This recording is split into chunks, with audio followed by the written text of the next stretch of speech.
All right, guys. Well, thanks for joining. I'm Kayvon. You're welcome. And I'm Kayvon Musavi. I'm with Spring Hill, and I'm also part of K1 Corp. Sorry, the other shirt has it on this side. This one has it on this side. And I'm a realtor. I'm a licensed agent. She's the founder. So that's Gina, and this is everyone. So she does the design and so forth, and that's Santiago. Yeah. Hello, hello. So welcome. Hey, good to see you again. Thanks for coming. Help yourself with food. ¿Cómo está? ¿Cómo está? So you can get food, have a seat. Yeah. Are you going to be like a grade A student? Okay. All right. No questions from you, though. We're related. She's my mom. So if you say anything, I'll refer you to my mom. Better believe it. That's my mom. Yeah. Yes. I have more gray hair than she does.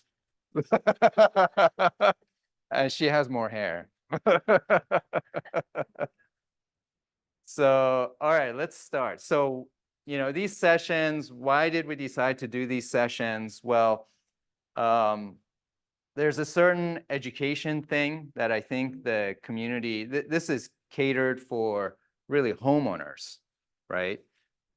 But, it's important for agents to know this stuff too. So you guys are interacting with clients, they have certain questions and things like that. And we'll go over some of the pain points that your clients see when you're showing them homes and the current state of the market and so forth.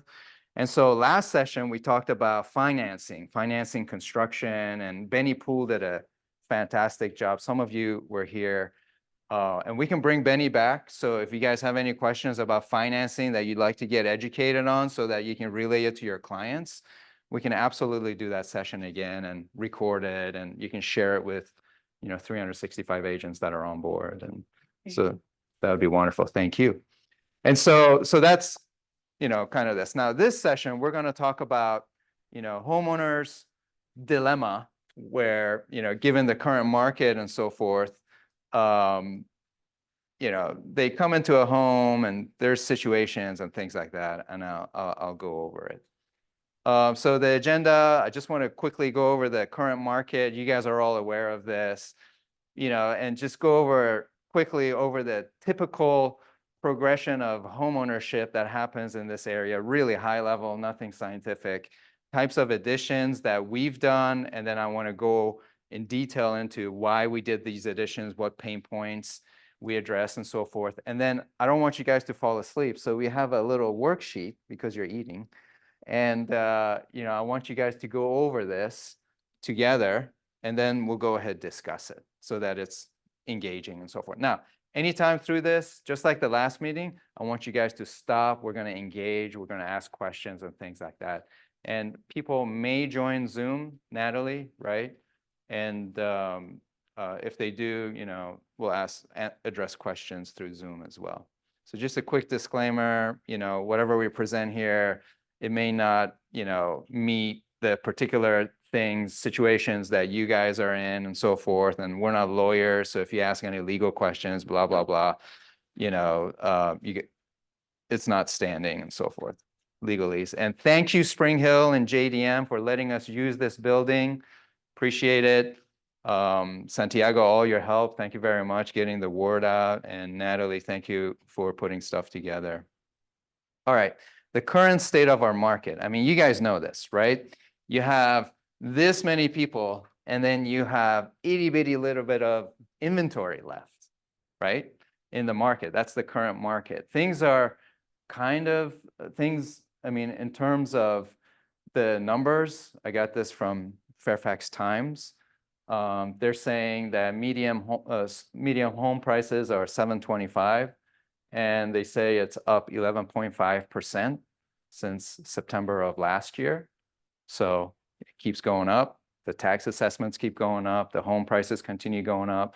Total volume sold September 24 is, quite a bit, 1 billion.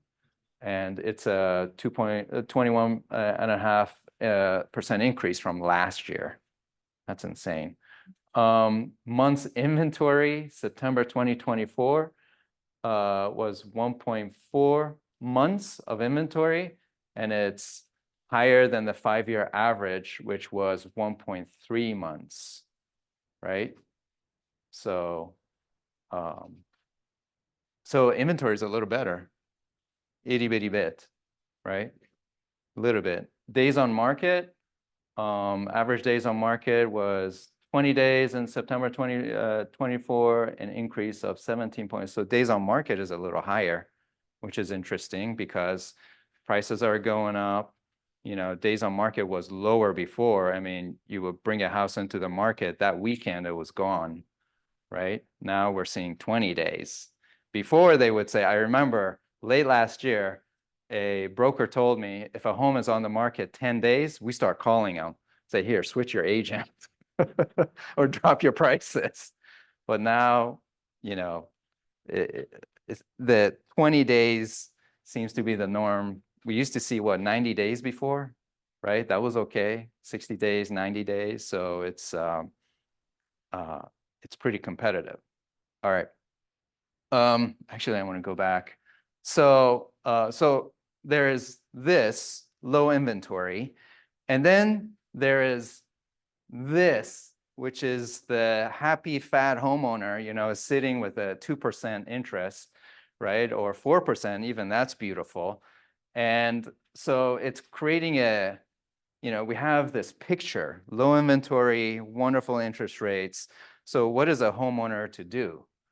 Now, having that thought, let's go through this. What happens typically in this area, right? And this is not, for what happens with everyone, but typically, you get out of school or whatever, you start renting, or, you're a little older, you start renting, and then, you accumulate some wealth or whatever, and then you start looking for homes. But again, we have limited inventory, right? So the home that you're getting now is not ideal, right?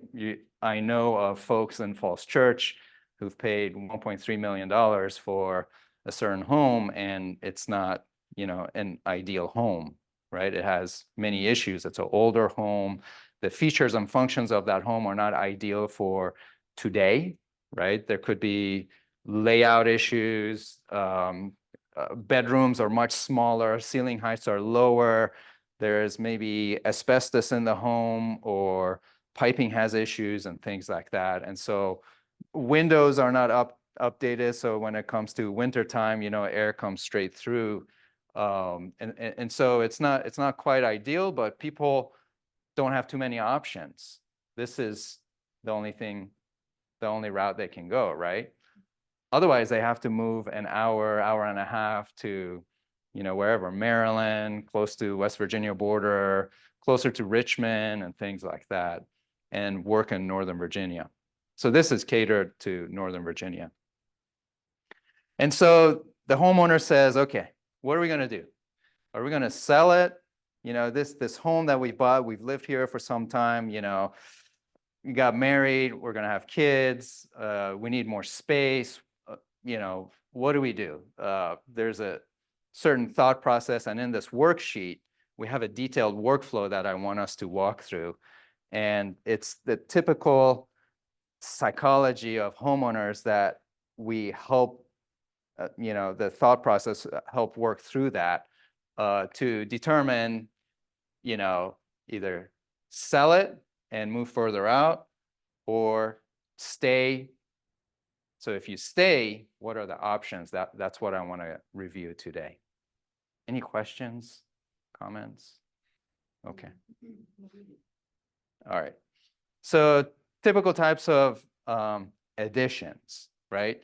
So there's conversion, right? You have a carport or you have a garage, and the owner's parents get sick, or they just want additional space, maybe to do Airbnb and cash flow, or you know, some depending on the jurisdiction and what's allowed and things like that.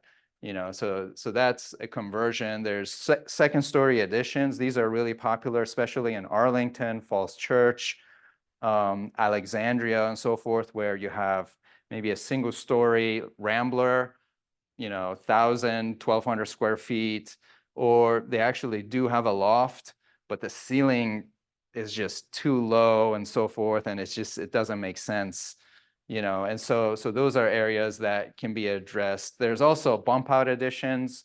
So, you know, doing a main level, second story addition to get additional bedrooms, bathrooms, and things like that into the space. And then these are pretty popular too in Herndon and Sterling, where you have homes that were built in the 80s, and you can add more space over the garage because the home is here, the garage is attached, and then you can build over it, and we'll go over it. Any other sorts of construction things that you guys have seen that don't fit any of these categories, or? I actually have a client that bought recently and they're already making renovations to the garage and they're actually pulled the piping to basically make the garage, because it's a big garage, like basically a small apartment unit. So Yeah. in that Oh, garage, okay. they're like, adding a bathroom. Cash flow it. kitchenette, Yeah, And like, it's like a mini apartment for like, yeah, it's smart. couple. And then I was just like, dang, like, I didn't even think of that, but he works in construction, so it was like, just to help pay off my mortgage and then Yeah. buy another property. It makes sense. Yeah, so you can stay in the market, you know, in this market, and then take a piece of your home and cash flow it and help with the mortgage. And then that double-digit % increase equity, you know, just ride it through and then maybe sell it, grab that equity, go someplace else, or grab that equity and add more to the existing home. So it's interesting. ADUs are really popular in Arlington, Falls Church, and those are possibilities too. So again, for renting out or for you know, extended family, grandparents, parents, and things like that, you know, those are fairly popular. Did you want to add?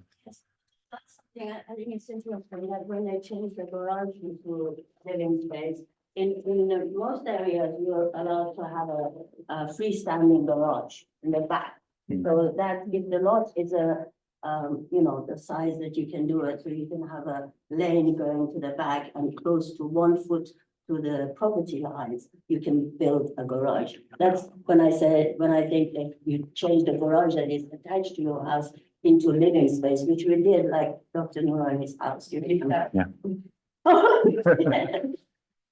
Dr. X. Yes. Right. So they wanted their parents to come and live. They didn't have enough space for an accessory dwelling unit. So we converted their carport to a bedroom, bathroom, den, laundry. And it's amazing. So you add a little more to the back of the carport, and then you end up with this long thing that they can use. Yeah. Good questions. So yeah, again, depending on where you are, Arlington, Falls Church, and so forth, their requirements for ADUs vary. You know, height of the ADU, how close you can be to the property line and things like that. And, you know, if you guys see anything like that, by all means, my card is over there. Reach out to me. I'm more than happy to help you, and reach out to Arlington and, you know, ask them questions, do some homework for you guys. So, you know, we're happy to do that. And also, if anything comes up regarding these things, these pain points, you can always ask your clients. We can get together in a phone call and do a quick assessment and see, you know, what makes sense for them, and just help them noodle through, you know, those problems and things like that. So, so which one of these is not a new home? Which one of them is not a infill? It's this one. Right, so that's a brand new home, that's a brand new home. This one, the homeowner came to us, they said, listen, the little leprechaun gave me only this much money, and I can only afford that much. What can I do with this home? And so this was a little 1,100 square foot, not even that, maybe 1,000 square foot Rambler. It was in horrible shape. She was a widow. She had 3 children. It had a loft up there, and it was not good. It was not ideal, but the location was perfect. It was 20 minutes away from our home, and you know, the commute was perfect. It was all paid off, but it wasn't ideal. The features and functions were not there. And so what do? We, you know, given the limited budget, we came and we demoed the roof and everything behind this wall, removed it. But permit-wise, that counted as a major remodeling. So it was a remodeling project. There's no basement or anything like that. And so we ended up extending the back 20, 30 feet or no more. Yeah. And so added a second level, and in between the rafters or the trusses up there, we created a whole room. And there's a giant room upstairs. She's got 4 bedrooms, maybe 4 bathrooms over there, an additional bedroom over here, bathroom, beautiful kitchen in the rear. You can see the sun comes that way. So that kitchen's getting amazing sun in the back, and a nice living room, dining room here. So the home looks essentially new. Here we had a more detailed porch, but again, because of budget and things like that, she decided to go with this. But you can see the line of the house, right? These are the setbacks and easements and whatever, right, that constrain your layouts. And so these were things that we had to, you know, work with Alexandria. So, you know, that's what can you call this? What type of construction? Is the second level addition, obviously, right? So what was the end square footage? 3,500 square feet, maybe? Yeah. So you look at their tax assessments now in Alexandria, it's going up. So home was all paid for and so forth. And there's other people that are copying this in the same neighborhood. The So- good thing was that we kept the wall, as Cameron said, the front wall and the side wall, so we didn't use a setback. And that gave a possibility of having a nice large living room on the left side. Yeah. You know, and open the space up, because even 2 feet makes a lot of difference. So there's a lot that goes into this. It's not just like, oh, boom, I'm gonna, you know, demo this and then, you know, build this and okay, we'll have some siding, windows. No, there's a lot of pre-planning and feasibility that had to be done in a construction like this. So if a homeowner wants something like this, right, what do? There's a feasibility study that we have to do to see, okay, what's the soil like? Alexandria soil is horrible. It's clay, it retains a lot of water and so forth. And so this place had some soil issues that, you know, we had to address, see how we can bring the water table down, put some pumps here, some pumps there, you know, so that they're pumping water away from the home. But if it's the addition on top, what does it have to do with the soil and water? Good question. So in this neighborhood, these homes were built in 1936 or something like that. And they're 8 inches of concrete. And so, you know, we do all these studies and so forth.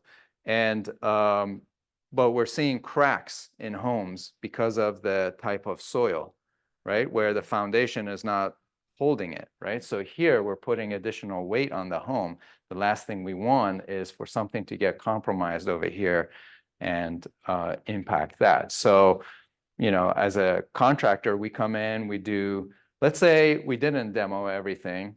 We come in and we do an assessment of the structure. And we say, okay, given what we have at hand, how do we need to beef this up so that this vision that the client has, we can bring it to reality by beefing it up and so forth.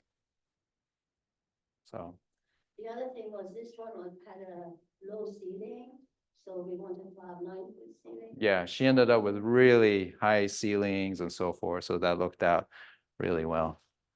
So when you open the roof, like if you extended the ceiling, right? So there was, imagine You see this thing over here? This roof kind of slopes like that. It was like that. Natalie, I don't know if we have, actually, no, we don't have that old picture. They used to have it in Google Maps, but it was a Rambler. It almost looked like a Sears home. Yeah. Actually, we have another picture that shows kind of what it looked like similar. Hey, hola, comida. See. So, yeah, did I answer your questions? Okay, cool. So that's one example, right? That's almost like a new home. Then there's other stuff. So this one is in Alexandria. And you can see it's right near the Masonic Temple. So really nice neighborhood. I don't like the train there. I hate trains just because when I was in college, the train was 10 feet away. And so every time it came back, 12 in the morning, it would wake me up. So I despise trains. But he had this, ceiling heights were not ideal. His primary bedroom was in there. He had a really small primary bathroom. Again, really good area. Didn't want to move. They're making, they have a certain family size and they needed to address that. So we came in and we added a dormer. So could you call this a second floor addition? It's kind of like a remodeling of the second floor, right? Because because of the brick here, we didn't want to touch that. That was a structural issue. Had we touched that with the budget that they had, then their budget would have gone. So we created a, architecturally appealing feature to keep this here, but yet give them normal 8-foot ceiling heights. We gave them a huge walk-in closet over here, and it's so big that it can actually be turned into an office. And their primary bedroom is here, and they have a large primary bathroom, utility room, and so forth in the back. So it turned out really nice. This is the shower. This is all in the back, and this is just the other side and so forth. And this is, looking out of the primary bedroom over there. But that turned out really nice. So, the homeowner had the thought process. They came to us. They said, we don't want to move Kayvon, but we want to, add more space here. What can we do? Gina came with us. We went, collected data and so forth. So typically, how long do projects like this take place from engagement with contractor to actual delivery? The build of it takes this took 8 weeks, I think, 8 to 9 weeks after permit. Start to finish, homeowner had to leave their home. So because they couldn't be down here, too hazardous. And permits and plans and things like that. City of Alexandria actually we're pretty happy with. Permits and so forth go really fast through them. Arlington, we're seeing some situations. I don't know if it's a hiccup or whatever, but it's taking longer. And it's okay, I know I'm being recorded. Fairfax County is faster. Perhaps it's Yes, actually very similar to this Yes. in part of Alexandria and. Yes. Just to get an idea, in order to do something very similar to this, how much should one expect to cost them? So, someone else asked the same cost question. Prices now are more stable. We did have a hurricane. We haven't seen the aftermath in terms of price impacts after the hurricane, but I'm sure it's in Virginia when it comes to lumber, Oh, materials and things like Oh. that. And so when COVID happened, prices went like that because everyone and their mother wanted to build an office, do this, do that. Helene hit, and so right now, prices are fairly normal. If you were to do something like this, so essentially gutting the entire rooftop of this and then creating a normal habitable space, updating the mechanical systems and things like that.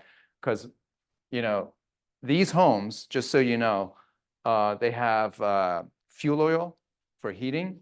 So they have, you know, boilers and things like that.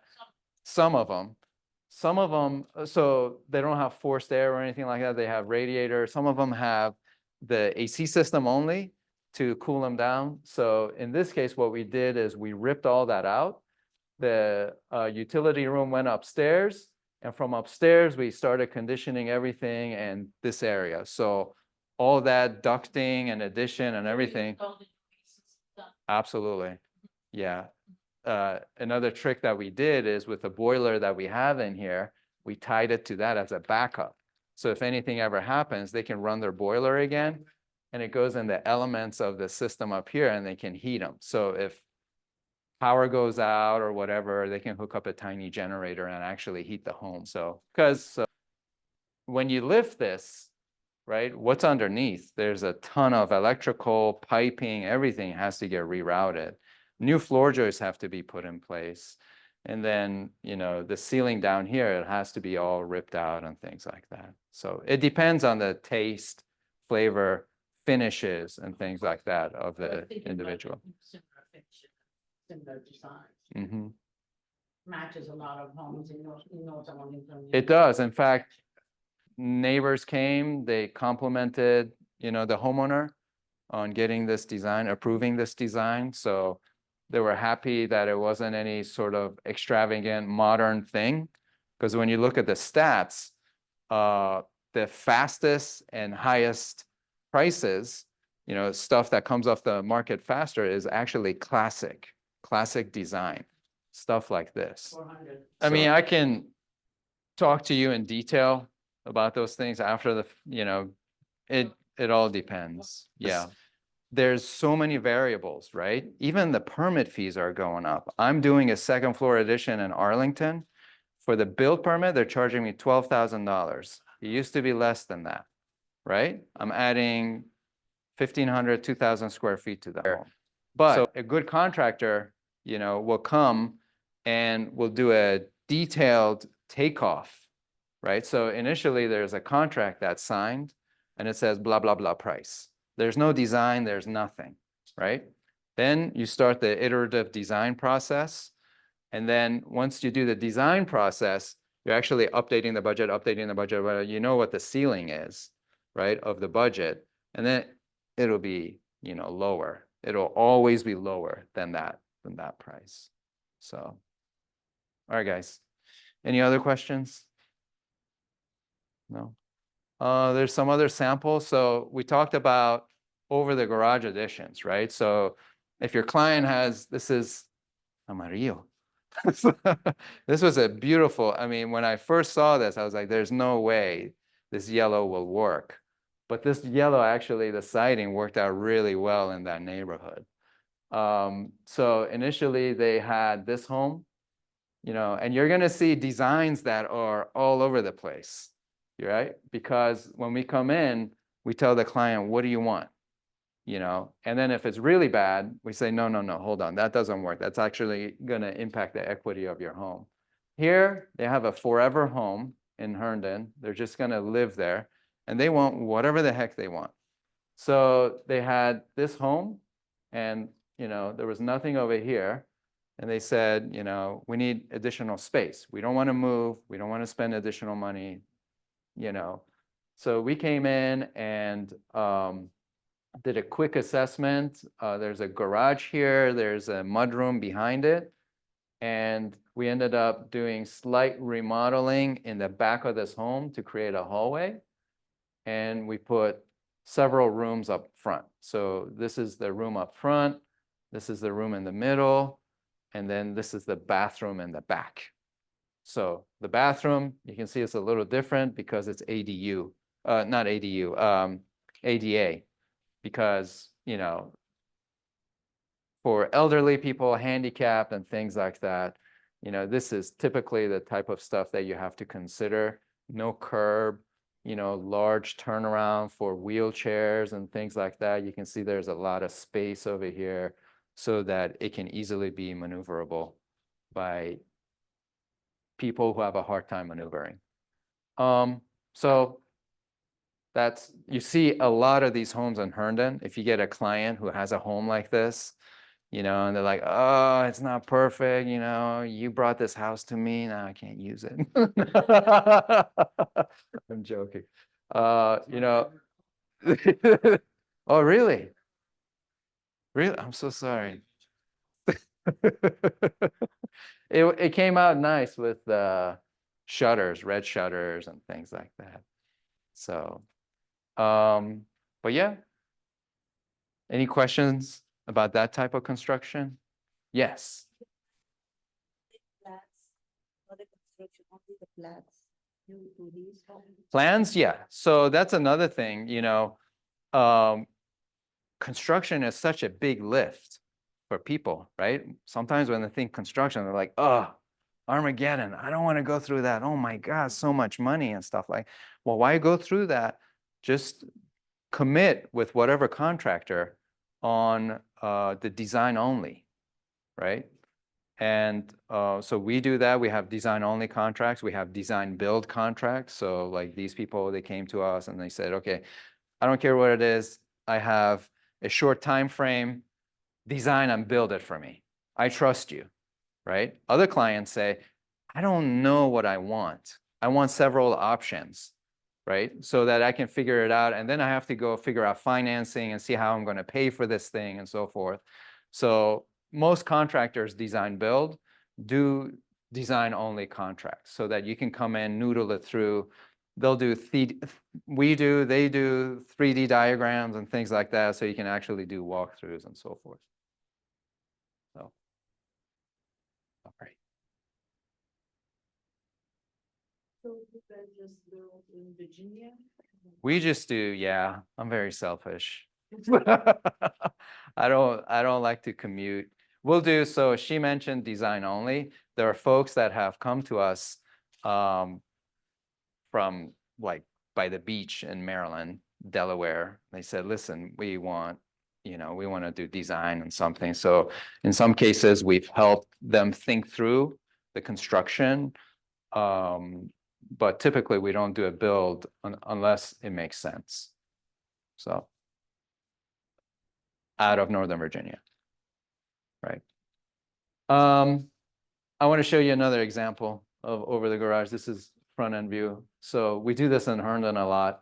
This one is also in Herndon, but you know, everything meshes together. Here we added 2 bedrooms and a bathroom that they didn't want to build, but the 2 daughters got huge, you know, closets.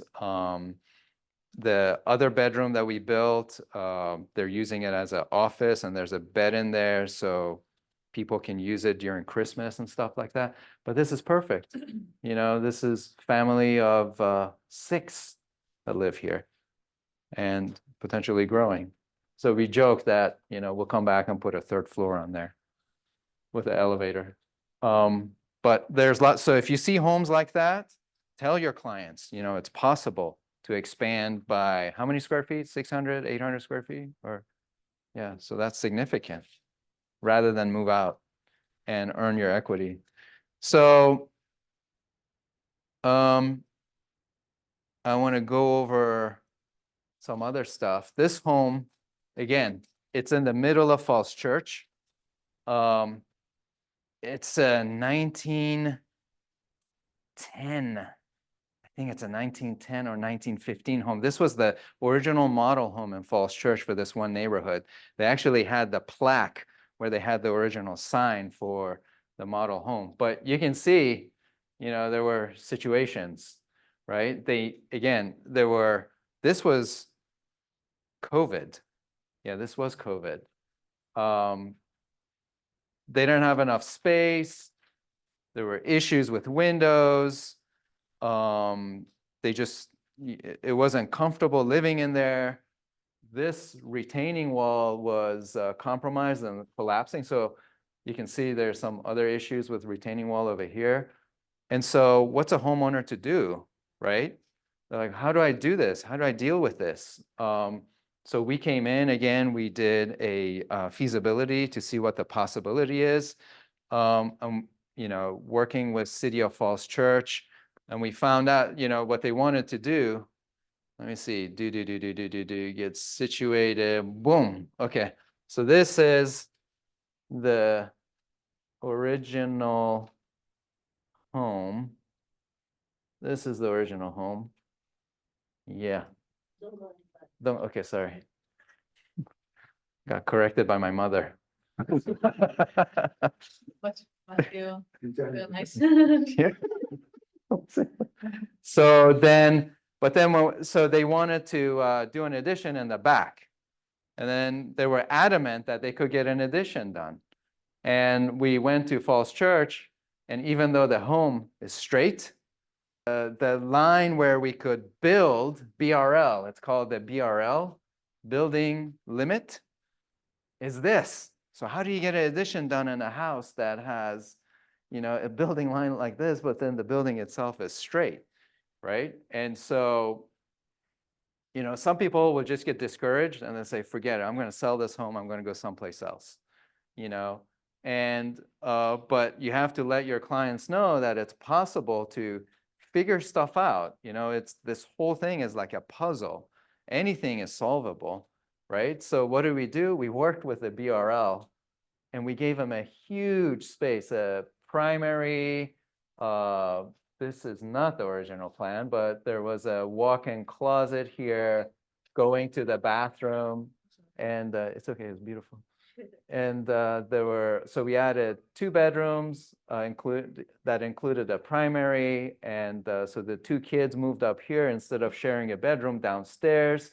And then the other bedroom downstairs, they converted it to a office, and then we also expanded the basement too. So that solved a lot of problems.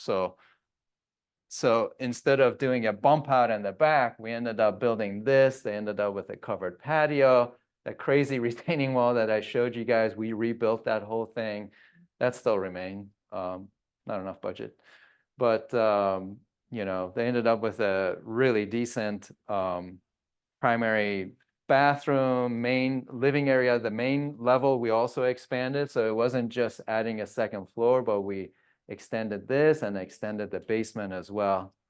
And it worked out really nice. We're really proud of that one. Question. Yes, ma'am. So City of Falls Church considers the left side of the house in the original, the left of the house, to be grandfathered in. So you don't have to get a special permit or anything else and just expand within the lines of the limit on the right side, right? In this case, Yeah. so it's a case by case by case basis, right? Everything's different. In this case, this was grandfathered in. Yeah. Yeah. And we see a lot of that. There's even lots that are impeding on other lots. Yeah. And somehow in the deed, they've agreed that, okay, this is okay. I don't know how that's going to turn out when it comes to selling it right off of Great Falls Street over there. One of them, I think it's sold. I don't remember. After so many years, if you don't object to it, it becomes permanent. That's true too. Yeah. Can I just say something? To your question, this part was existing, okay? And if you show the picture of the front, you know, the Hold one, on to this. okay? So the front patio or whatever that is. that would- Yeah, this, you see this? Yeah, This was in the setback, so we kept that, oh, I see. okay? So we kept that, so in order to keep the character of the house, Right. you know, and then we added the back.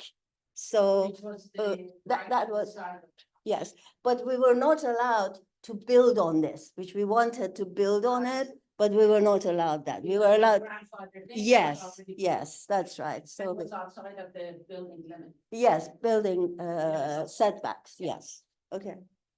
Good questions. Any other questions? And again, I'm just going over these examples, not as a marketing. We're not here to market. I just want you guys to know in real life what's possible.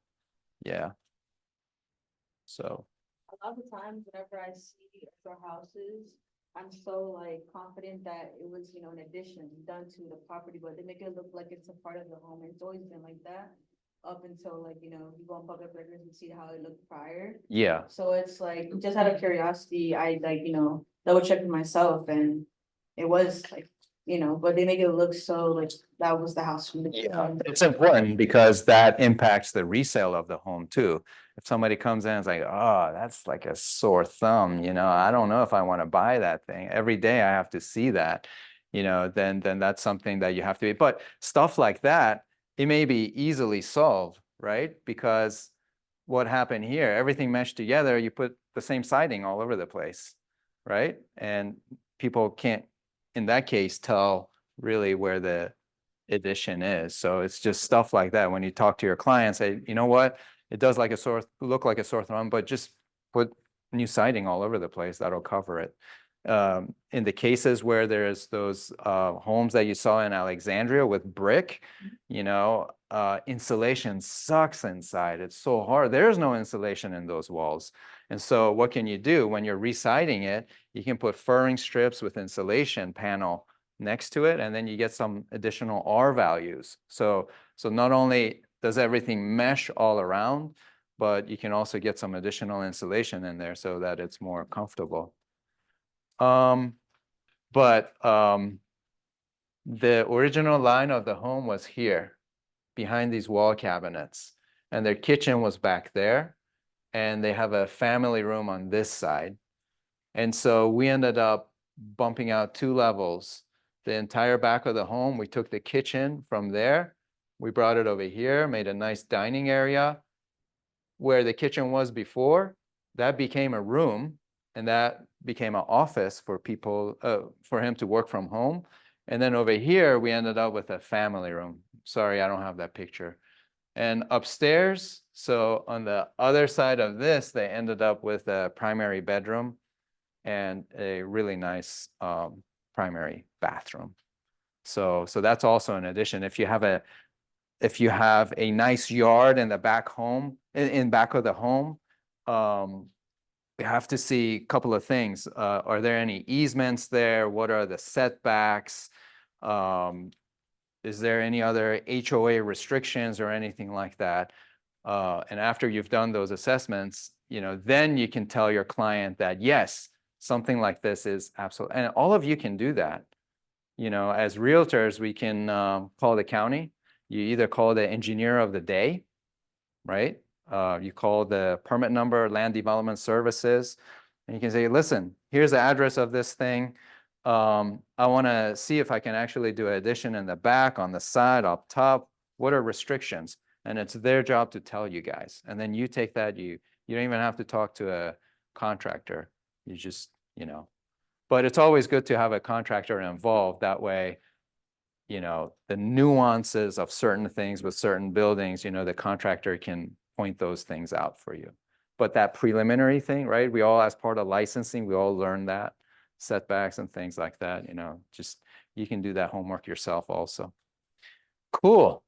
That's it. How was that? Was that okay? Questions, comments?